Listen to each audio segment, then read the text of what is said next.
प्रश्न 12, 15 और 21 का अभाज्य गुणनखंड विधि द्वारा HCF और LCM ज्ञात कीजिए। इस प्रश्न में हमें 12, 15 और 21 के अभाज्य गुणनखंड करके HCF और LCM ज्ञात करना है। इस प्रश्न को हल करने के लिए हम लिखेंगे हल, और सबसे पहले हम 12 के अभाज्य गुणनखंड ज्ञात कर लेते हैं। तो इसके लिए इस तरह से लाइन खींच लेंगे और यहाँ पर लिखेंगे 12। अब हम ये चेक कर लेते हैं कि 12 सम संख्या है या विषम संख्या है। तो सबसे पहले हम ये जान लेते हैं कि सम संख्याएं क्या होती है और विषम संख्याएं क्या होती है। वे संख्याएं जिनका इकाई अंक 2, 4, 6, 8, 0 हो सम संख्याएं कहलाती है। यदि कोई सम संख्या हो तो हम यहाँ पर 2 लिखेंगे, वो 2 से पूरी तरह से विभाजित होती है। और वे संख्याएं जिनका इकाई अंक 1, 3, 5, 7, 9 हो विषम संख्याएं कहलाती है। यदि विषम संख्या हो तो हम यहाँ पर जो अभाज्य संख्याएं हैं उनको हम यहाँ पर लिखकर भाग लगाकर देखेंगे, और जो संख्या उनसे पूरी तरह से विभाजित हो जाएगी वो यहाँ पर हम लिखेंगे। ठीक है, तो यहाँ हम देख लेते हैं ये जो 12 है इसका इकाई अंक 2 है, तो ये सम संख्या है। सम संख्या है तो ये 2 से पूरी तरह से विभाजित हो जाएगी, इसलिए हम यहाँ पर 2 लिखेंगे। अब 2 के पहाड़े में 1 नहीं आता है तो 2 को भी साथ में ले लो, तो ये कितना हो जाएगा 12।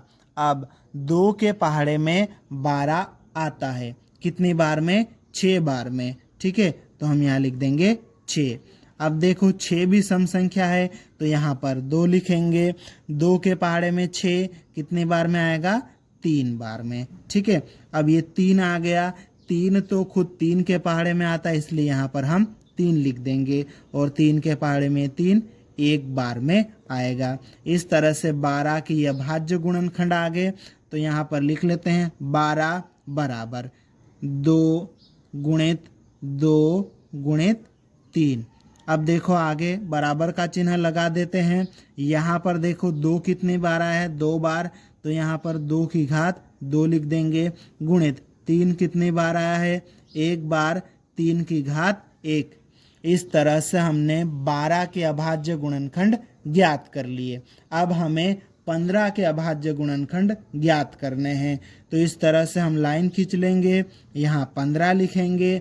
अब इसको देखते हैं ये सम संख्या है या विषम संख्या है, तो 15 विषम संख्या है।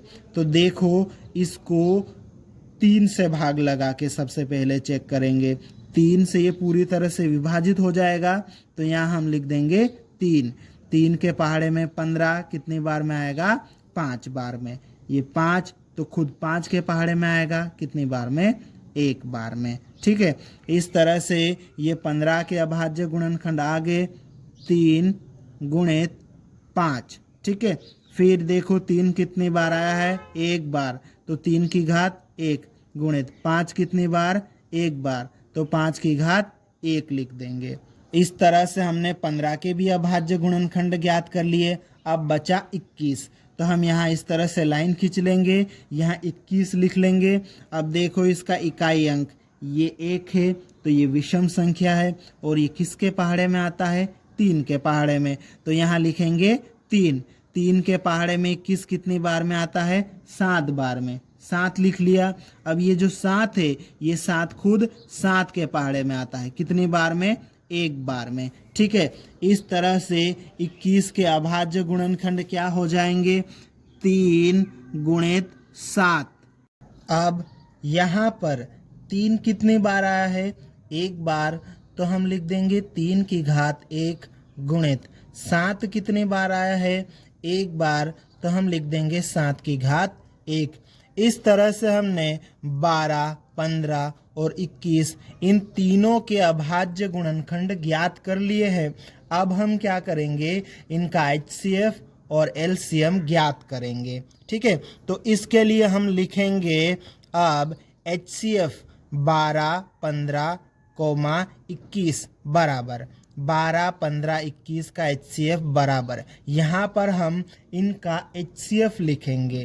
तो HCF किस तरह से ज्ञात करते हैं कि जिन संख्याओं का हमें HCF ज्ञात करना है उनके अभाज्य गुणनखंडों में से कॉमन उभयनिष्ठ अभाज्य गुणनखंड लेना है, जो कि तीनों संख्याओं में कॉमन होना चाहिए, तीनों में आना चाहिए, और उस कॉमन उभयनिष्ठ अभाज्य गुणनखंड की सबसे छोटी घात लेना हमें। ठीक है, तो हम यहाँ पर चेक कर लेते हैं कि 12, 15 और 21 के अभाज्य गुणनखंडों में से कॉमन अभाज्य गुणनखंड मतलब जो तीनों में हो ऐसा अभाज्य गुणनखंड कौन सा है। ठीक है, तो देखो यहाँ 12 में देखो 2 और 3 है, 15 के अभाज्य गुणनखंड देखो 3 और 5 है, 21 के अभाज्य गुणनखंड 3 और 7 है। तो देखो यहाँ पे 3 आ रहा है, इसमें भी 15 में भी 3 आ रहा है और 21 में भी 3 आ रहा है। ठीक है, तो इन तीनों में जो कॉमन है वो तो सिर्फ 3 है। अब 3 की घात देखो यहाँ पे 1, 3 की घात 1, 3 की घात 1, इस तरह से हमारे पास में यहाँ पे हो जाएगा कॉमन जो तीनों के पास में अभाज्य गुणनखंड है वो 3 और उसकी सबसे छोटी घात 1 हमने लिख लिया। अब देखो यहाँ पर हमारे पास में क्या है 2, इनके पास में 2 है क्या? नहीं। यहाँ क्या है 5, ऊपर 5 नहीं है, नीचे भी 5 नहीं है। यहाँ देखो 7, बाकी के पास में 7 नहीं है। तो जो कॉमन था सबके पास था वो 3 हमने ले लिया और 3 की घात 1 हमने लिख ली। अब 3 की घात 1 का मतलब कितना होता है? 3 होता है। इस तरह से 12, 15 और 21 का HCF कितना आ गया? 3। अब हम क्या करेंगे? 12, 15 और 21 का एलसीएम ज्ञात करेंगे। तो लिखेंगे तथा एलसीएम और कोष्टक के अंदर 12, 15 और 21 बराबर, यहाँ पर हम एलसीएम निकालेंगे।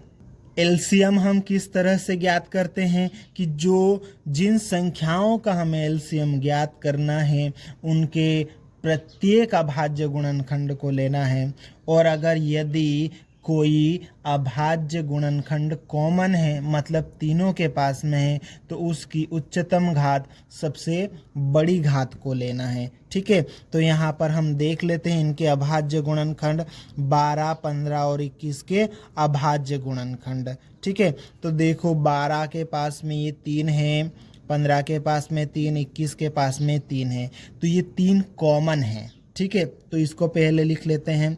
देखो सबसे बड़ी घात देख लेते हैं, 3 की घात 1, 3 की घात 1, 3 की घात 1, तो सबसे बड़ी घात यही है। तो हम यहाँ पर लिख लेंगे 3 की घात 1 गुणित, ये कॉमन था, ये हमने लिख लिया। अब जो अभाज्य गुणनखंड बचे हैं वो भी हम यहाँ पर लिख लेंगे। तो देखो 12 के पास में क्या है?